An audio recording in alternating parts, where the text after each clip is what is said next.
Hello students, now we have to start new chapter of history. Okay, that is nationalism in India. इससे पहले हमने Europe में nationalism देख ही लिया है, कैसे हुआ nationalism in Europe.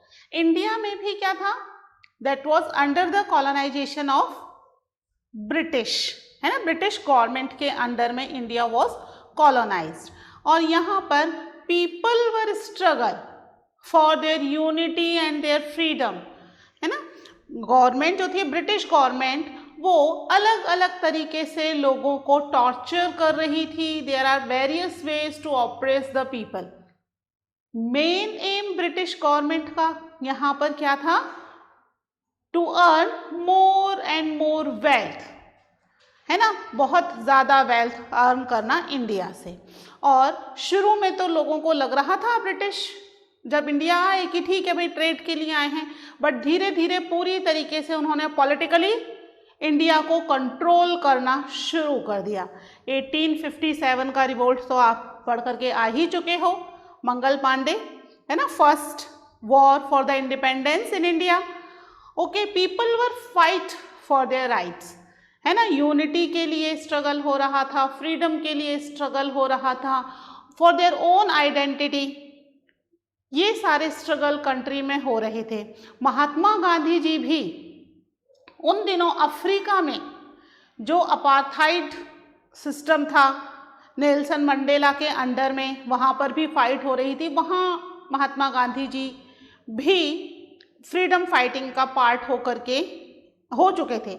Now when he return back to India, तो कुछ ऐसे इंसिडेंट हुए उनके साथ कि उन्हें लगा कि इंडिया की कंडीशन भी उस अफ्रीकन कंडीशन से कुछ ज़्यादा डिफरेंस नहीं है. यहाँ अपार्थाइड तो नहीं था, but people were oppressed very badly, है ना. ब्रिटिश गवर्नमेंट नहीं लोगों को प्रॉपरली ट्रीट कर रही थी. ओके, इसी समय फर्स्ट वर्ल्ड वॉर वाली कंडीशन भी आ गई. कब हुआ first world war? That was in 1914 and 1918 के बीच में, है ना, between 1914 to 1918 first world war fight किया गया कंट्री के अंदर. उस समय लोगों को लगा कि चलो वॉर के बाद शायद कंडीशन सुधरेगी, बट ऐसा कुछ नहीं हुआ.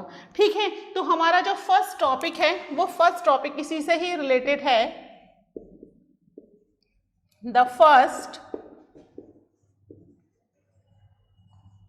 World war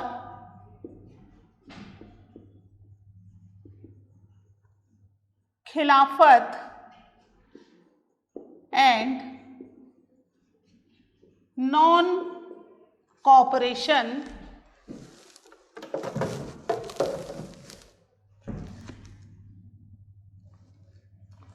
and non-cooperation movement.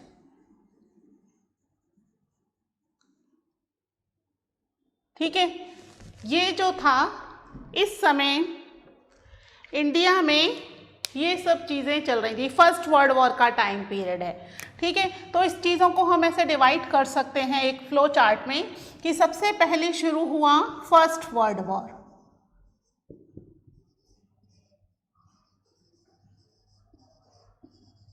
ठीक है, ये जो टॉपिक है इसके अंदर हम क्या क्या पढ़ेंगे उसका हम एक फ्लो चार्ट बना लेते हैं.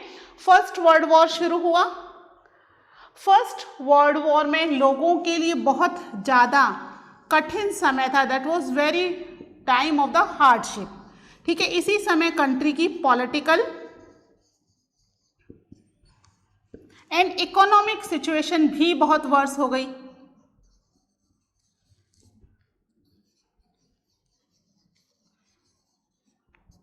ठीक है, कंट्री की पॉलिटिकल और इकोनॉमिक सिचुएशन के बारे में हम देखेंगे. ये भी बहुत वर्स हुई, ना केवल लोगों की परेशानियां बढ़ी बल्कि पॉलिटिकल और इकोनॉमिक प्रॉब्लम्स भी, इकोनॉमिक ही एम कर लेना ना, इकोनॉमिक प्रॉब्लम्स भी बहुत ही ज़्यादा तेजी से बढ़ना शुरू हो गया. ऐसे में गांधी जी इंडिया आते हैं विद द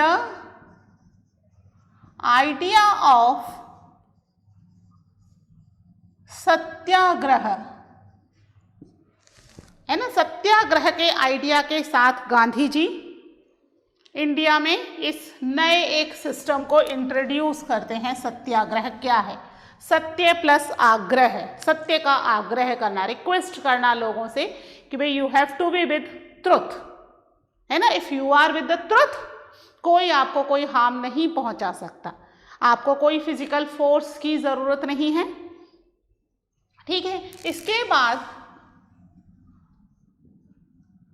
इसी समय, ये वाला ही टाइम पीरियड, ये तो आइडिया है, idea of Satyagraha, at such कोई मूवमेंट नहीं है। गांधी जी के कुछ आइडियाज हम इसमें पढ़ेंगे कि क्या आइडियाज थे गांधी जी के। फिर इस समय खिलाफत मूवमेंट शुरू हुआ, सॉरी रोलेट एक्ट का टाइम पीरियड था, उसमें ही खिलाफत मूवमेंट शुरू होगा, है ना। रोलेट एक्ट क्या था, इसके बारे में हम पढ़ेंगे यहां पर। द रोलेट एक्ट, ठीक है। रोलेट एक्ट की वजह से क्या हुआ, यहां पर एक बहुत बड़ा इंसिडेंट हुआ। That incident was Jallianwala Bagh incident. इसके बारे में हम डिटेल में पढ़ेंगे, कैसे हुआ, क्या प्रॉब्लम्स आई, और फिर इसकी वजह से कुछ आपस में ये लोग एक साथ आए, and now they start the non cooperation movement, है ना। नॉन कोऑपरेशन मूवमेंट के बारे में पढ़ेंगे कि कैसे इन इंसिडेंट्स के बाद नॉन कोऑपरेशन मूवमेंट शुरू हुआ। अब ये नॉन कोऑपरेशन मूवमेंट है क्या, what is the idea behind it, ये भी हम पढ़ेंगे। जो हमारा टॉपिक है व्हाई नॉन कोऑपरेशन, ठीक है, व्हाई नॉन कोऑपरेशन, क्यों गांधी जी ने नॉन कोऑपरेशन मूवमेंट ही कंट्री के अंदर लॉन्च किया। तो ये जो हमारा टॉपिक है, इसमें हम ये कुछ टॉपिक्स हैं which we have to cover, okay, note it down it, और फिर हम शुरू करते हैं with the first topic, okay.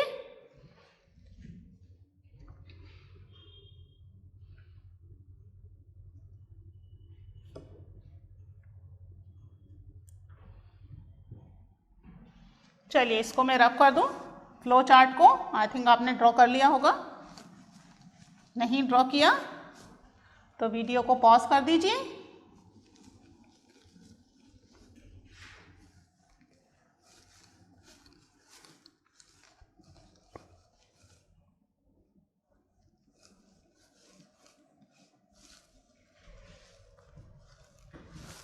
ठीक है, चलिए तो हम अपना फर्स्ट टॉपिक शुरू करते हैं। The first world war, okay. First world war कब हुआ? फर्स्ट वर्ल्ड वॉर मैं यहाँ पे टाइम पीरियड डाल देती हूँ, बिटवीन 1914 टू 1918, ठीक है। फर्स्ट वर्ल्ड वॉर चला। इंडिया का इस फर्स्ट वर्ल्ड वॉर से कोई लेना देना नहीं था, दूर दूर तक कहीं कोई लेना देना नहीं था फर्स्ट वर्ल्ड वॉर में इंडिया का। इंडिया तो कॉलोनाइज्ड कंट्री था, एशियन कंट्री है ना।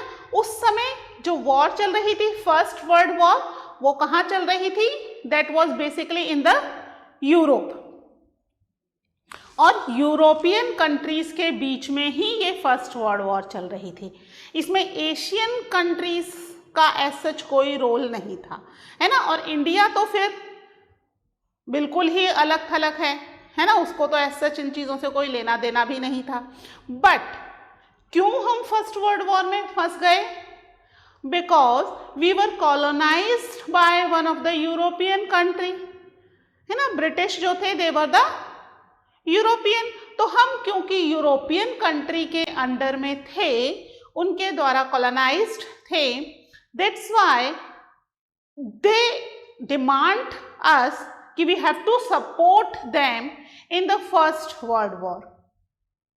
क्योंकि फर्स्ट वर्ल्ड वॉर में बहुत लार्ज स्केल में नुकसान हो रहा था, ना केवल प्रॉपर्टी का बल्कि ह्यूमन बीइंग का भी, है ना, बहुत सारे लोग मारे जा रहे थे। अगर कोई वॉर इतना लंबा टाइम पीरियड चलेगी तो सोचो 4 साल तक के वॉर में कितने सारे लोग मारे जाएंगे। Russian basically European country was involved in this war, और इस यूरोपियन कंट्रीज के अंडर में जो जो कंट्रीज कॉलोनाइज्ड थी उन कंट्रीज को भी जबरदस्ती इन्होंने उस वॉर में पार्टिसिपेट करवा दिया, है ना। हम direct we were not participating, India का कहीं कोई नाम नहीं आता। जब भी आप वर्ल्ड वॉर के बारे में पढ़ोगे, फर्स्ट वर्ल्ड वॉर के बारे में, इंडिया का कहीं कोई नाम नहीं आएगा। लेकिन नुकसान इंडिया को भी काफी हद तक झेलना पड़ा बिकॉज कॉलोनाइजेशन। तो इस फर्स्ट वर्ल्ड वॉर में इंडिया के लोगों की हार्डशिप बहुत ज़्यादा बढ़ गई थी, बहुत ज़्यादा कठिनाइयाँ बढ़ गई थी। पॉलिटिकल सिचुएशन तो चेंज हुई ही, इकोनॉमिक कंडीशन भी चेंज हुई, क्योंकि वॉर में ब्रिटिशर्स वर इन्वॉल्व। तो ब्रिटिशर्स का ज़्यादातर टाइम वहीं निकल रहा था वॉर के अंदर, वॉर को मैनेज करना ज़्यादा ज़रूरी था। फिर इंडिया तो उनके अंडर में है ही, इसको वापस कंट्रोल कर लेंगे, है ना। तो यहाँ पर लोगों की हार्डशिप बढ़ रही थी because of they need money for the war. ज़्यादा से ज़्यादा पैसे चाहिए, और पैसे कहाँ से आएंगे, क्योंकि वॉर के अंदर इतना ज़्यादा खर्चा हो रहा था, आर्म्स, एम्यूनेशन, इन सब पे इतना खर्चा हो रहा था। ये वॉर मेनली लोन पर लड़ी गई। अधिकतर यूरोपियन कंट्रीज ने जब वॉर शुरू हुई तो दे थॉट कि with in 10-20 days it will ended, खत्म हो जाएगी, कोई ज़्यादा लंबी वॉर नहीं है। लेकिन फिर धीरे धीरे एक्सटेंड होती गई, तो इनके पास जो पैसा था वो पैसा तो खत्म हुआ ही। अब वॉर से पीछे नहीं हट सकते क्योंकि पार्टिसिपेट कर लिया है एक बार, तो पीछे हटना पॉसिबल नहीं है। तो अब वॉर जो है वो लोन पर लड़ी जा रही है। जो भी जहाँ से भी किसी भी कंट्री से पैसा मिल रहा है उधार लो, वॉर में लगा। और फिर जो कंट्रीज कॉलोनाइज्ड हैं उन कंट्रीज को जितना ज़्यादा आप पैसा उन कंट्रीज से एक्सट्रैक्ट कर सकते हो, निकाल सकते हो, उतना पैसा वहाँ से निकालो, because the war need more and more and more money. तो यहाँ पर लोगों की परेशानियां इस वजह से बढ़ी because Britishers were participating in the first world war. हमने पार्टिसिपेट नहीं किया, इंडिया वॉज नॉट पार्टिसिपेटिंग, है ना, जिस वजह से लोगों की हार्डशिप जो थी वो बढ़ रही है। तो यहाँ पर जो वॉर है इसने क्या कर दिया, लोगों के लिए नई इकोनॉमिक और पॉलिटिकल सिचुएशन क्रिएट कर दी। The war created a new political and economic situation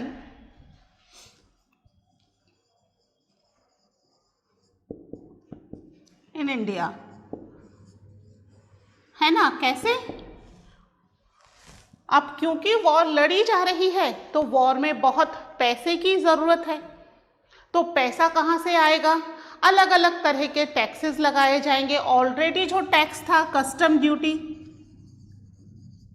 custom duty क्या होती है, what is custom duties? Custom duty का मतलब जो भी सामान बाहर से आएगा या कंट्री के बाहर एक्सपोर्ट किया जाएगा, मीन्स इंपोर्ट और एक्सपोर्ट पे लगने वाला टैक्स जो है दैट इज कस्टम ड्यूटीज। इसको इंक्रीज कर दिया गया। कस्टम ड्यूटीज वर इंक्रीज्ड, ठीक है, ये पहले से ही लगी हुई थी कस्टम ड्यूटीज, तो इन्हें बढ़ा दिया गया। कुछ नए टैक्स इंपोज कर दिए गए जो अभी तक इंट्रोड्यूस नहीं थे, जैसे कि इनकम टैक्स,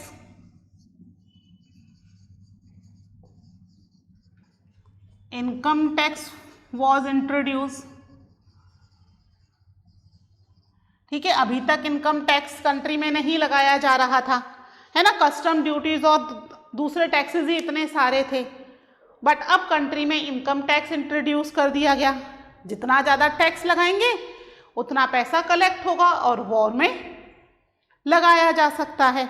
ठीक है। इसके अलावा कंट्री में क्या हो गया, जो प्राइस थी बहुत तेजी से इंक्रीज हो रही थी चीजों की, प्राइजेस इंक्रीज्ड। कंट्री में प्राइजेस जो थी लगभग डबल हो गई। किस टाइम पीरियड में, वॉर के टाइम पीरियड में, डबल्ड बिटवीन 1930 टू 1918। ये टाइम पीरियड था वॉर के टाइम पीरियड के आसपास का टाइम पीरियड, जिसमें प्राइजेस बहुत तेजी से इंक्रीज हो रही हैं, डबल तक कर दी गई। ठीक है, प्राइजेस इंक्रीज करने से क्या होगा, सारा सामान ब्रिटिशर्स के थ्रू ही तो सेल आउट हो रहा है ना, पूरा का पूरा रूल ब्रिटिशर्स का है। तो यहाँ पे जो भी प्राइजेस इंक्रीज होंगे उससे भी क्या होगा, ब्रिटिशर्स को इनकम होगी। तो यहाँ पे प्राइजेस इंक्रीज कर दिए गए। इसके अलावा कंट्री में जो रूरल एरिया है, ये तो अर्बन एरिया में बेसिकली चीज़ें चल रही हैं, income tax, import export and all. Rural area के अंदर भी लोगों की परेशानियां बढ़ गई। कैसे बढ़ गई, क्योंकि फर्स्ट वर्ल्ड वॉर में they need more and more soldiers. अब सोल्जर्स कहाँ से आएंगे, कंट्री में सोल्जर्स के रिक्रूटमेंट होने शुरू हो गए।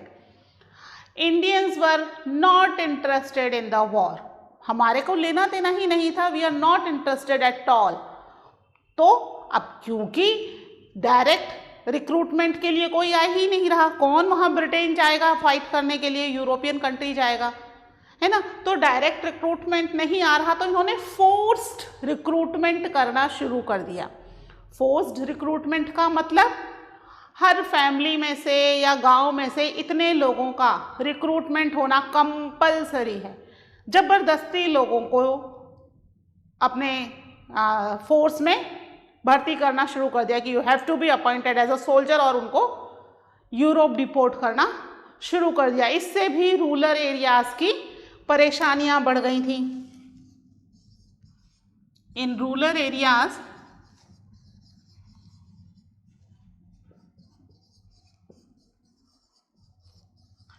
people were forced, recruited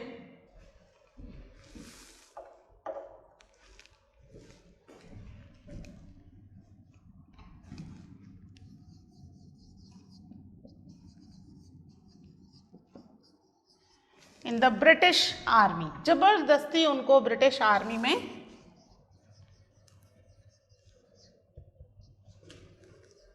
recruit कर लिया गया for the first world war. Basically in the rural area, urban area में भी था, पर ये फोर्स रिक्रूटमेंट जो था, ठीक है, फोर्स रिक्रूटमेंट बेसिकली कहाँ पर था, इन द रूरल एरियाज में। वहाँ पर लोगों को ज़बरदस्ती कि भाई इस पूरे गांव से हमें इतने व्यक्ति चाहिए, 100 व्यक्ति तो आने ही चाहिए, कि एटलीस्ट 100 पीपल, या हर फैमिली में से एक व्यक्ति को आपको फोर्स में भेजना कंपलसरी है। जबरदस्ती रिक्रूट करना शुरू कर दिया। इससे भी ये परेशान थे, they don't want to participate in the war.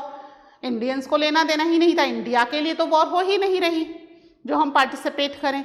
तो यहाँ पर फोर्स रिक्रूटमेंट होने लग गए, इससे भी लोग बहुत ज़्यादा परेशान थे। इसके अलावा कंट्री में क्रॉप फेलियर हो गया उसी समय, बैड हार्वेस्ट हो गई, क्रॉप फेल हो गया बिटवीन 1917 एंड 1918। ठीक है, ये जो टाइम पीरियड था, इस समय क्रॉप फेलियर हो गया। क्रॉप फेलियर होने से क्या होगा, कंट्री के अंदर इन 1920-21 क्रॉप फेल्ड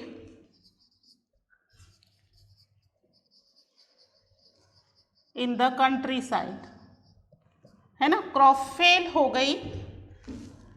तो इस क्रॉप फेलियर का मतलब क्या हुआ कि जो कंट्री में ऑलरेडी पॉलिटिकल और इकोनॉमिक सिचुएशन बढ़ी हुई है, प्राइजेज इंक्रीज्ड हो रखी हैं, डबल तक प्राइस हो रही हैं, और भी तेजी से प्राइजेस इंक्रीज होना शुरू हो गया। ठीक है, क्रॉप फेलियर का मतलब समझ रहे हो ना, ऑलरेडी फूड शॉर्टेज है, वो अधिकतर फूड क्या कर रहे हैं ब्रिटिशर्स, अपनी आर्मी को फीड कराने के लिए यहाँ से ट्रांसपोर्ट कर रहे हैं, और अब जब क्रॉप फेल हो गई तो और भी फूड ग्रेन की कमी आ गई। फूड ग्रेन की कमी आने की वजह से काफी लोग यहाँ पर मारे गए बिकॉज ऑफ द फेमाइन। केवल फेमाइन ही नहीं, यहाँ पर क्या हो रहा था, एपिडेमिक भी फैल गया, है ना, महामारी हम जिसे कह सकते हैं, बीमारी, जैसे अभी जो एपिडेमिक है दैट इज कोरोना, है ना, ऐसे ही उस समय दूसरे एपिडेमिक्स भी स्प्रेड होने लग गए कंट्री में, और लोग जो हैं वो ना केवल क्रॉप फेलियर यानी फूड शॉर्टेज से मारे जा रहे हैं, बल्कि वो लोग जो हैं वो क्रॉप फेलियर एपिडेमिक की वजह से भी मारे जा रहे हैं, है ना। ये जो हुआ 1819 और 2021 में, अब जो ब्रिटिश गवर्नमेंट है वो क्या करती है, हर 10 इयर्स में सेंसस करवाती है। सेंसस क्या होते हैं, सेंसस का मतलब है कि कंट्री की जो पूरी पॉपुलेशन है उसकी काउंटिंग करवाती है कि कंट्री में किस तरह की पॉपुलेशन है ना, लिटरेट है, इलिटरेट है, मेल है, फीमेल है, फाइनेंशियली एबल है, पुअर पीपल है, रिच पीपल है, हर तरह की चीज़ें उसमें इंक्लूडेड होती हैं। यानी उससे क्या होता है, कंट्री का, पूरी कंट्री का एक डाटा पता चल जाता है कि कंट्री की पॉपुलेशन किस तरह की है, पढ़ी लिखी है, अनपढ़ है, लिटरेट, इलिटरेट, पूरा डाटा आ गया, रिच है, पुअर है ना, कितने मेल हैं, कितने फीमेल हैं, आप पढ़ते हो ना कि भाई इतना सेक्स रेशियो है, या ये जो है लिटरेसी रेट है, ये डेथ रेट है, ये बर्थ रेट है, ये सारी चीज़ें आप पढ़ते हो। ये सारा डाटा कहाँ से आता है, ये जो चीज़ें थी ये ब्रिटिशर्स ने इंडिया में शुरू की थी इन 1911। ठीक है, फर्स्ट सेंसस जो उन्होंने करवाया था इंडिया में 1911 में करवाया था, और अब जो सेकंड सेंसस होने वाला है अब कब होगा, आफ्टर 10 इयर्स, हर 10 साल में होता है ना, 1921 में। आप जब भी पढ़ते हो आप देखते हो 2011 के सेंसस के अकॉर्डिंग, 2001 के सेंसस के अकॉर्डिंग, है ना, यानी ये जो फर्स्ट ईयर शुरू होता है उसी ईयर में सेंसस करवाया जाता है। अब 2021 में सेंसस होगा, ओके, हर 10 साल में सेंसस होता है। तो यहाँ पर ब्रिटिशर्स ने कंट्री के अंदर जो उनका तरीका था सेंसस भी करवाया। तो अकॉर्डिंग टू द सेंसस यहाँ पर लगभग 12 to 13 million people were perished due to the epidemic or the famine, है ना। कौन सा सेंसस था यहाँ, अकॉर्डिंग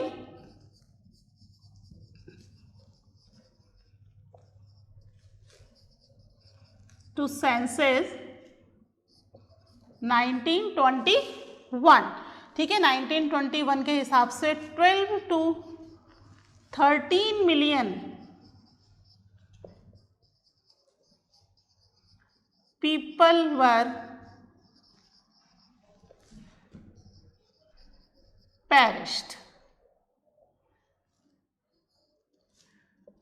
ठीक है, कैसे पेरिश्ड हुए, due to famine and epidemic, बीमारी और भूख की वजह से इतने सारे लोग कंट्री में मारे गए, है ना, जो कि क्या था, ये शो कर रहा था कि ब्रिटिशर्स को इंडिया की पॉपुलेशन से कोई लेना देना नहीं है, they are busy in war. और इंडिया की पॉपुलेशन को लग रहा था कि वॉर के बाद शायद कंडीशंस चेंज हो जाएंगी, कि क्योंकि हम सपोर्ट कर रहे हैं वॉर में, फोर्स्ड रिक्रूटमेंट हो रहा है ना, प्राइजेस डबल कर दी गई हैं, कस्टम ड्यूटीज, इनकम टैक्स, सब चीज़ें हम कर रहे हैं, तो हो सकता है कि इसके बाद ब्रिटिशर्स हमारी कंडीशन के हिसाब से चीज़ें कंट्रोल करना शुरू कर दें। लेकिन फर्स्ट वर्ल्ड वॉर के बाद ब्रिटेन के ऊपर ही अच्छा खासा लोन हो गया, वो लोन भी तो रीपे करना है। अपनी खुद की उसकी कंट्री में इतनी सारी प्रॉपर्टी डिस्ट्रॉय हो गई, लोग मारे गए, वो सब चीज़ें वापस से मैनेज करनी है, इंडस्ट्रीज फैक्ट्रीज सब उन दिनों बंद हो गई है ना, एग्रीकल्चर फील्ड ख़त्म हो गए, वो सारी चीज़ें उन्हें अपनी कंट्री में मैनेज करने के लिए इंडिया से ही पैसा एक्सट्रैक्ट, या और भी जो भी कॉलोनाइज्ड कंट्रीज थी उनकी, वहाँ से ही तो पैसा एक्सट्रैक्ट किया जाएगा। तो यहाँ की पॉपुलेशन इतनी मारी जा रही है, इससे उन्हें कोई मतलब नहीं है, ठीक है। चाहे यहाँ 12 to 13 मिलियन पीपल मारे गए, हो सकता है वहाँ वॉर में भी इतने लोग नहीं मारे गए होंगे जितने यहाँ पर केवल फेमाइन और एपिडेमिक में मारे गए, but they were not bother. यानी कि फर्स्ट वर्ल्ड वॉर खत्म होने के बाद भी इंडिया की कंडीशन जो थी वो बेटर होने की बजाय और वर्स होती चली गई। लोगों को जो कंडीशन लग रहा था कि सुधर जाएगी, वो नहीं सुधर रही, because Britishers need more money. तो ये जो टैक्सेस थे, प्राइजेस इंक्रीज किए गए थे वॉर के समय, वो कंटिन्यू चल रहे थे। तो लोगों की हार्डशिप अभी भी स्टिल ऐसी की ऐसी ही थी, उनकी लाइफ जो है बहुत ही माइजरी में गुजर रही थी।